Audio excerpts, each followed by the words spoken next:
G'day legends, I hope that you're having a fantastic day and so far a fantastic beginning to your week. Well, I hope it's been better than mine. As you all know, I am in my second round of the chemotherapy that I'm undergoing at the moment. Now this round is a larger dose, and of course as each round goes on, my body becomes more and more saturated in the drug, and therefore I will become more unwell over the next now 11 to 12 months. And last night was absolutely not great for me. I took my drugs yesterday afternoon and I was up a lot of the night severely unwell, which does mean that I will have to take some time off this week and in the months coming. But I just want to thank someone, and I can't remember who it was, I do apologise for this, who said, Willie, you need to realise that you're in a battle of attrition.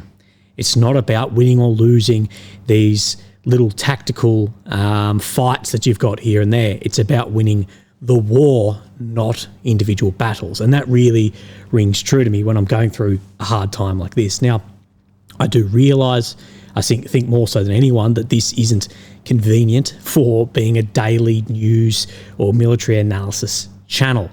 And it's not great for me either, knowing that I'll have to take a lot of time off.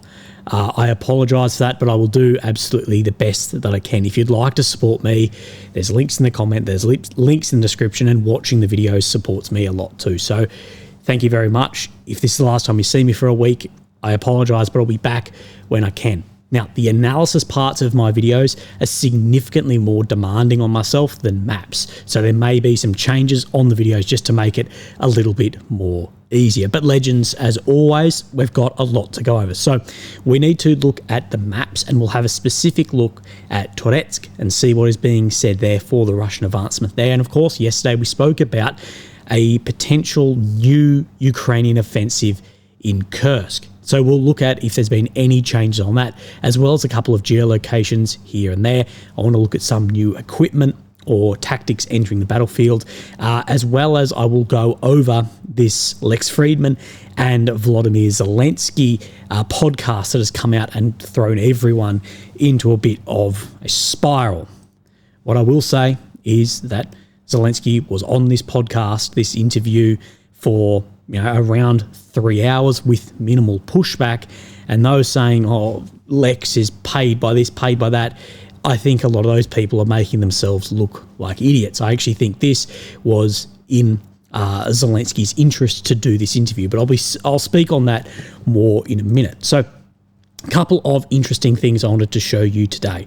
So for the first time I've seen it at least this clearly, there is this video that Rob Lee shared from this page, but it's a fiber optic Russian drone from their VDV targeting a retransmission or repeater drone. So what this drone is, see with this antenna, that is repeating signals. So say I've only got, from this where my radio is to where my other friend's radio is 20 kilometers. But these are line of sight and only have, say, 10 Ks. You need something in the middle to repeat that signal. And that's no different for communications as it is for drones. And what we have seen is overnight, I haven't got a really good geolocation on this, but apparently a Russian Panzer air defense system blown up by an FPV drone, by a drone, which is working well outside of its range of what we would have thought. And some are saying, well, could this be a repeater on a Ukrainian seaborne drone?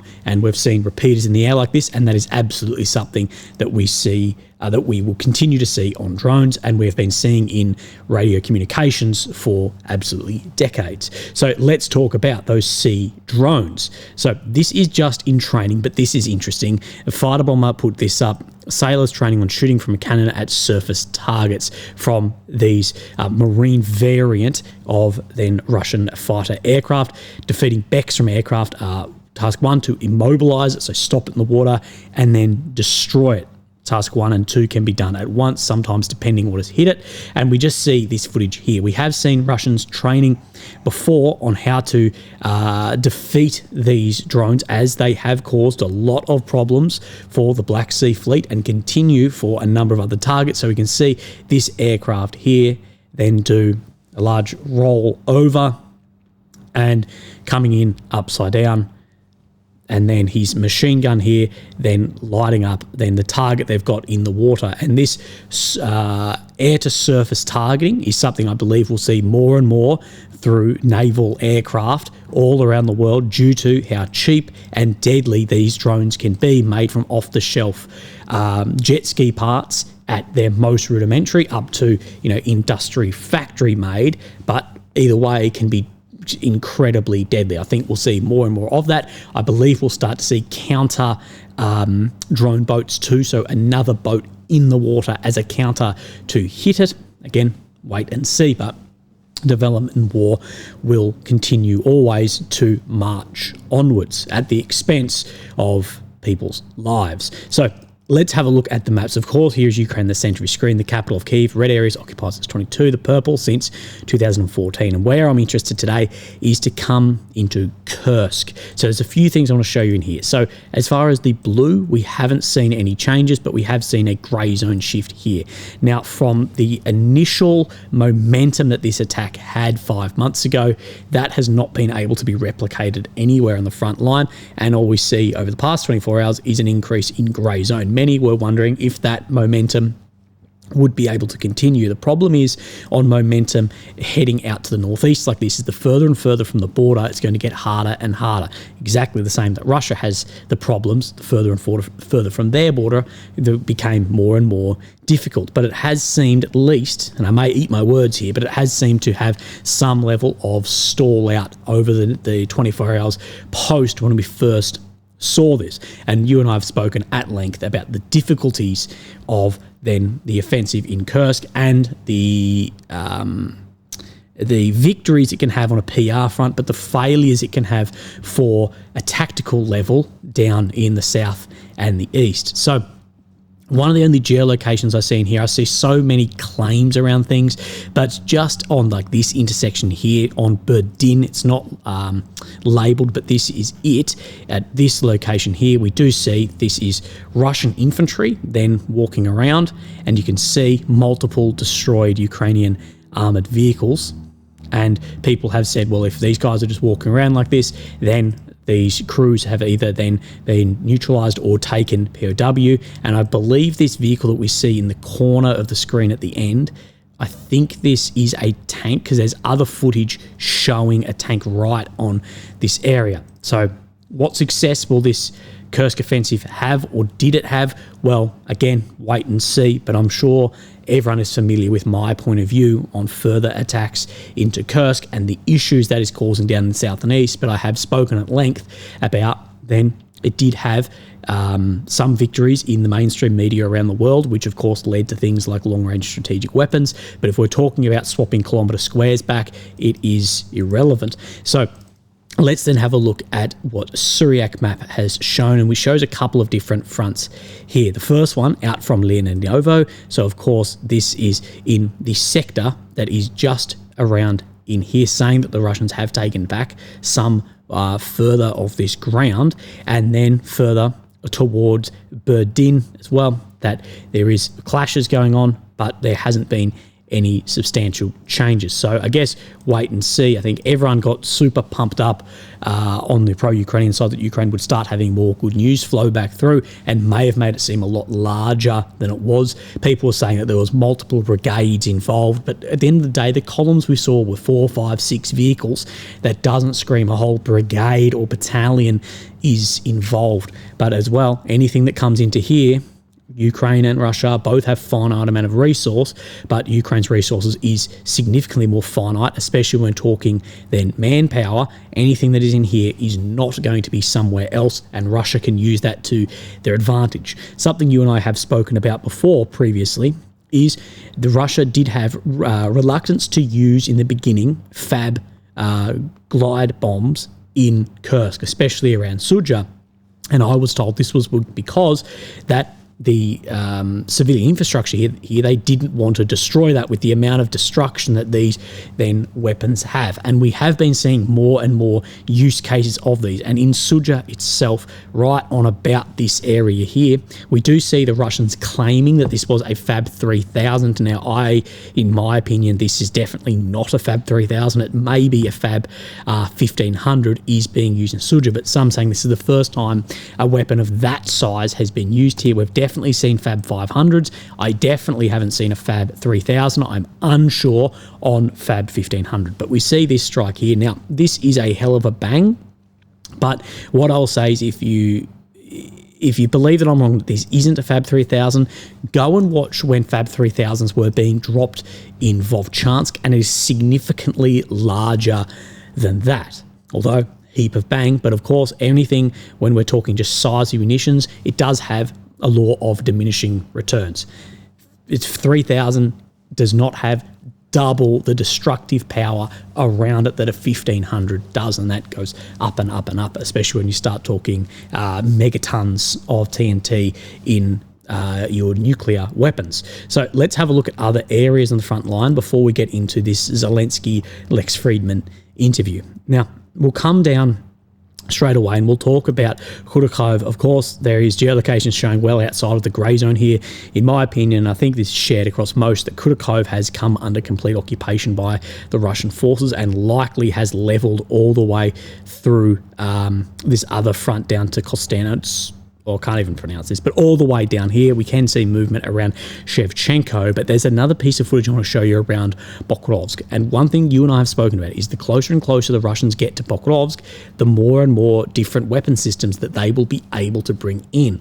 One of the things I think Ukraine needs to focus on is standoff range of systems. Now, this can be hard because some of your systems may not work there, but the biggest one for Pokrovsk is going to be if and when we see the Russians bring in TOS, of course, thermobarics. But one thing I have been saying, and now I am seeing it more and more, and I share this, is the limited range of FPV drones then entering Pokrovsk. And what this can do is just eliminate all of your electronic warfare.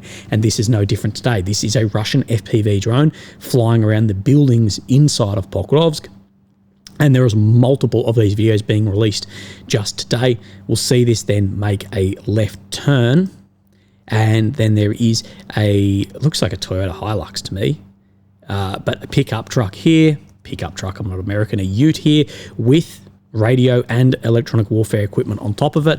And then I would say most likely this vehicle has then been destroyed. And by letting this creep up, those weapons are going to come into fold, and it is going to have a very large effect on things like electronic warfare systems. And just be prepared to see more and more of that. And I think next we'll see more around Udashne as well, Pokrovsk, and I've spoken about other weapon systems that we may see come into the fold. Then we'll head just east of here and we'll talk about Toretsk. Now, this map shows dramatically different to a lot of other maps, but you can see a large increase in grey zone and a small increase in red in here. But this is very different from what Syriac is saying. But Deep State themselves, they have a number of geolocated footage which shows where their grey zone has now moved up to. The difference is a lot of other maps are saying, no, this isn't grey zone where this footage is. This is actually red zone controlled, as of course the footage is from drones rather than like man-to-man fighting. So it could be under Russian control. And that is at least what Syriac maps is saying. Now, to get a bearing here, see where my cursor is? This is right in here. So basically showing what Deep State shows grey, Syriac is showing as red. They made new advances among different districts in here. Then we'll come across to what he has said, and he says 90% of the city or around that has been captured by the Russian army. Fighting has already taken place in the last Tetikons and the last streets. It is too early to say that the battle is over, but it seems the Ukrainian army has lost the ability to counterattack there, having to send troops to Chasiv Yar and Pokrovsk. We will probably see Toretsk under full Russian control by the end of January, and with the beginning of the battle for this area, the South District as well. So as this pushes further and further, we have, of course, Konstantinivka. This comes before Kramatorsk, and as this moves away, and of course, where we've seen the Russians pushing very hard is just around here to the northwest of Oshalatne. Could we see this forming another flank of where Russia may want to have further envelopments. But wait out on that. But a lot of Donetsk is said to be coming under control, a hell of a lot of fighting, and Deep State themselves talk about Russia using small team tactics to get a foothold for then larger movements up. Exactly what we've seen in Seledov and other areas more recently. So let's talk about this, and Deep State is now showing this in Ivanivka. As we've been saying, something that has not been spoken about as much, but definitely worth mentioning and incredibly important, is that the Russians have been able to cross the Zerobets and get a foothold in Ivanivka on the western side. Of course, this for a long time was being used as a natural border, a natural barrier, natural defences, and this is being reflected for some time by both Noel reports, Ukrainian source, and Syriac maps, a neutral source here, showing this amount of control. But I actually believe Deep State is showing potentially more control, at least out to the west, not to the south, because this is Terney itself, but showing, definitely confirming that that has occurred. And as well, we can further confirm up in Luzova as well that this has come under occupation. Of course, from Berestov, the fall of this, and Pishani, then making two sectors here in a south and a north, and the problem for logistics and the Oskil, I'm not surprised at all to see this now coming under control. And this is further confirmed by Syriac, but the difference in this is Syriac has said Lozov has been under control for some time. Here's showing, see this waterway where my cursor is now. This is this one that this whole area is at the moment, and I won't be surprised if we do see a lot of this come under Russian control in the coming weeks. So let's talk about Lex and Zelensky, and we have a fair bit to go over this. And so many people are asking for me to comment on this, and I'm going to let you down a little bit. I have read through all of the transcript, but I'm only halfway through listening and taking notes as we go. So I've gone through it, but if anyone who knows, when I read or listen to something, I go through it a couple of times to make sure on those notes, and I've got a pretty bloody good excuse at the moment, but yes, I haven't been through everything, but I've seen all the clips online, I've read through the transcript, and I've gone through bits and pieces. Now, let's go, I guess, for interview platforms and where people see this. And there's sort of two sides of the coin. Well, there's sort of three sides of the coin, but let's go over the two main ones. Jane Kiev says, yes, Lex Fridman is a low-life piece of shit. Zelensky should have tossed him out of the window. I don't know how that would have made him any better from where you will point at that happening to journalists against a country being fought against in Ukraine at the moment. And many people accusing Lex of being paid by the Kremlin. People accuse me of that all the time as well. Funny thing is, just as many people accuse me of being paid by the SBU in Ukraine as well, depending on what I report and what's in favour. If I say, well, this blew up and it's Russian, people go, oh, you bloody work for the SBU and this blew up, it's Ukraine. Oh, you're working for the FSB or SVR, whoever. So, yeah, there's always this. But then I agree with this June gloom here. Fridman gave Zelensky a platform to reach millions of people for 3 hours and gave minimal pushback, which he did give minimal pushback. Do you guys just bitch about literally everything? And I fully resonate with this, that no matter what happened here, it was going to be a problem. And I think that this is informationally, which is Ukraine's war is information, because if they have the information on their side, they have the mainstream media on their side, their industrial base is basically limitless, given that it is the Westerns. Now, of course, that is seen, but what isn't seen is the manpower that is very, very finite. But just if you're just doing interviews, podcasts, whatever, in your own echo chamber, this is just a waste. Everyone's mind in that echo chamber is made up, and it's just all bloody hand shandies all around. This is exactly why the Harris campaign should have done Rogan, because it was easy just to debunk all of that than go and do it. And this is why I think Zelensky should do Tucker Carlson's as well. So I actually think this played in Zelensky's favour massively. And regardless of how you see Lex has given the platform to be able to do this. And Dimko here says this is a big effect from Zelensky-Fridman conversation. People who were skeptical of Zelensky in Ukraine started feeling empathy towards our fight for freedom. I had a negative view of President Zelensky coming into this conversation. What you've showed is a man in an impossible situation to do the best he can with gifts God gave it. So the reason I show you this is those who say we should throw him out of windows being paid from here, I think this is informationally One of the best things Zelensky has done is it has reached a lot of people, obviously, who were skeptical about it and may have changed people's minds. It may have reinforced some as well.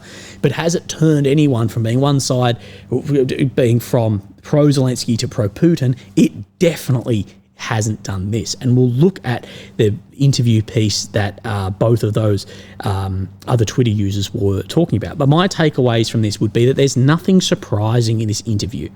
It's talking points and discussion points of what we expected. Although I do think it was a pretty bad look for Zelensky actually having advisors and staff in the room. This is what Harris wanted to do with Rogan, and Rogan turned it down, but that is pretty nitpicky. But there are some pieces that need some nuance added, such as language and media. For example, Zelensky says in the beginning, words to the effect of, well, Russian isn't banned, I'm speaking Russian now, and what's going to happen to me? And like most things in just war and fog of war, there is truth, but not the whole truth and not nuance there added. Has Russian language been restricted? Well, the answer would be yes. And look, we're taking this from, I believe this was from Voice of Ukraine, so this isn't like Russian media, this is Ukrainian media. On July 13th, the majority of the Kyiv Council approved a moratorium on the public use of Russian language cultural products in the city, banning the performance and reproduction of Russian language songs, movies, concerts, theatrical and circus performances, although circus performers, I believe, are exempt from being called up for conscription. Russian is the language of the aggressor country. It has no place in the heart of our capital, from Vadim Veleschuk. There's a car alarm going on. I apologise. Earlier, the National University of Kyiv banned the use of Russian language on university grounds. Ukrainian is the official language across Ukraine, ensuring the functioning of Ukrainian language as the state language. It's mandatory for all government bodies and public spheres. And the law came into force in Ukraine's sector on January the 16th, 2021. It meant all enterprise organisations and stores were obliged to serve customers and provide information and goods and services in Ukraine. But the information can be duplicated into other languages. Of course, this was before the full-scale invasion, this last part down here, but the part we need to be looking at is up here. So has there been restriction? Yes. Is it completely outlawed? Well, no, but there are definitely restrictions. I myself have spent a lot of time in Ukraine, and there were a lot of areas, if someone was speaking Russian, people would be like, get the fuck out. And I can see what this does, but to say that there's no restrictions or whatever, that is also bullshit.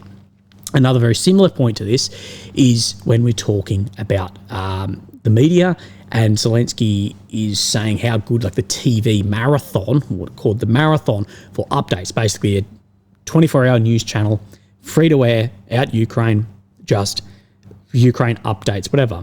But this came at the expense of censoring a lot of other media.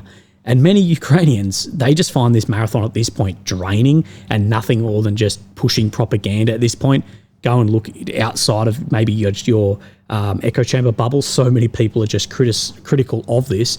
And this is exactly what we see from Reporters Without Borders. 24-hour TV news channels were mysteriously disconnected from Ukraine's DVB-2T network exactly a year ago on the 4th of April. They were dropped from digital video broadcasting shortly after a decree requiring all the national TV news channels to cooperate. So basically pulling them all down in, but to fit a narrative. And if you were against this, then no, you are not being put on air, that you can go online or something else, or maybe even something worse. These channels filed lawsuits in May 22, but these have stalled, although the Ukrainian parliament adopted a resolution in favour of press freedom in April 2022. Following a month, the parliamentary committee responsible for the news media examined the problems of these channels, and it failed to come up with any solution. So Gian Cavalier from RSF, of course, Reporters Without Borders, has said this is an absurd situation, has gone on for too long. It's incredible that Ukraine's 16 million DVB viewers have been denied access to the 3 opposition TV channels in a legal confusion that has endured for a year. We failed to understand the lack of political will to solve this problem. We urge the Ukrainian authorities to sort things out as quickly as possible. So yes, has there been censorship there? Absolutely, there has been. And what happened in the deep state recently is no change from this. Another point that my ears picked up on was that Zelensky was saying that the president of Belarus, Mr. Lukashenko, rang and apologised him and saying for the strikes in Russia using his territory to launch strikes, as well as saying to hit then a refinery. Now, I can't say if this did or didn't happen, but it is smart for Ukraine to try and drive a wedge between Russia and Belarus, exactly as for the informational sphere hybrid warfare, it would be smart for Russia to try and drive a wedge between Ukraine and the US. There are also some contradictions in this interview, talking about weapons deliveries, with an interview only 2 days prior that Antony Blinken gave the New York Times that there was delivery of arms before 22. Now, I believe that this isn't just full-on contradiction. There is a bit more to this, but still, there is definitely some there. We'll go over a couple more bits in this, but Zelensky does call Lex naive in parts where Lex hints towards that Russia may want an end to the war. And Zelensky basically saying, no, you're naive. They do not want this. They just want more blood, continuation of this, and there's no respect for his people. And this is something that has been coming out a hell of a lot, is what Zelensky said here. And this is right in the very beginning at only 14 minutes in, but there's like a 6-minute intro. The people who attack us, they speak Russian. They attack people who were only recently told that this was actually in defense of Russian-speaking people. And that is why I respect neither the leader, so Putin, or director of today's Russia, nor the people. So saying doesn't respect anyone on that side, because the war, as he was saying, was said it was coming to protect these people, but instead it is killing them. This is why I honestly despise these people, as they are deaf. They began the occupation, supposed defense of Russian language, and that's why, with all due respect, I would like to give an interview in Ukrainian. And this has been one of the hard pieces, was both Zelensky and Fridman both speak Russian. Fridman's Ukrainian sucks. Zelensky's English is not as good as his Russian or Ukrainian, so there's a bit clunky there, and the interview is clunky. That said, Lex is a very slow, non-theatrical talker anyway, so Lex is incredibly smart, but he is, for want of a better term, a boring orator, so it can seem even further clunkier there too, as he's analysing absolutely everything. But a lot of people have pulled out this of the lack of respect there, with the history there that does exist between the states, especially with Zelensky's family fighting in the Second World War. And one thing I will take away from this is Zelensky and Lex, both Jewish, both Eastern Europeans, and speaking about, when they speak about fascism and Nazis, and Zelensky trying to draw similarities between Putin and Hitler, which I don't think stand up personally, but either way, I'm so surprised that Zelensky hasn't just issued like a decree and just been like, no Nazi symbology be thrown in jail from day one. Because firstly, it takes away what is disgusting and what turns a lot of people away. But secondly, on that, and it's not mutually exclusive with these two, but is the Russian propaganda being able to say, well, look at these patches and this and that, you could just take that away instantly. So yeah, I know there's some hardcore stuff there, but more should absolutely be done. Now, one of the big pieces we hear is Zelensky again and again that Russia is not ready for negotiations, but Ukraine is. But Ukraine is again only ready if it is in a position of power. You know, it's only from a position of power. We hear this again and again. What we don't hear anything about is the victory plan that was supposed to get Ukraine into that position of power. But we hear this position of power, position of power, position of power. My question would be, though, and I think Lex should have pushed on this, is, but what happens if Ukraine doesn't have the time or the means to get into a position of power?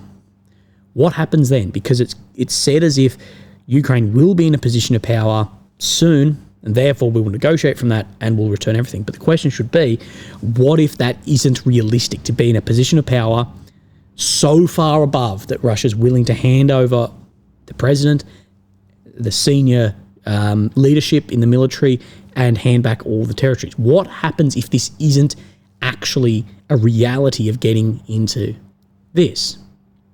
Because this is the only way Zelensky says they're open to negotiation, is Ukraine in a position of power. Well, they're not there yet, and I doubt that they'll be there in 12 months even. What happens if Trump wants to stop it and Ukraine isn't in it? What will Ukraine do at this point in time? So there's a few things here. We want to go over this, and I'm probably about to get demonetized for this. But I understand, but unfortunately, the reality is that a compromise is needed in order to reach an agreement. In your understanding, the fact that he is now in jail after all the murder... So Fridman saying there's going to have to be some sort of compromise here, and Zelensky pushing back, saying, so someone who comes in and murders and does this and that will not be ever held like to account.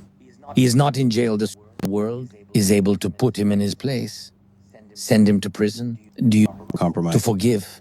And to forgive him. So Lex here talk about forgiving him, whatever. I think this is rightfully naive. Like, I think Zelensky is right to call out the naivety here. Ukraine and Russia are never going to, see eye to eye and have forgiveness. It's more at what length are the countries willing to go to before there is a level of, we're never forgiving you, but we have to stop the bloodshed here. And Zelensky saying that no, unless Putin is in jail and everything is paid for back of what they have done, therefore there's going to be nothing.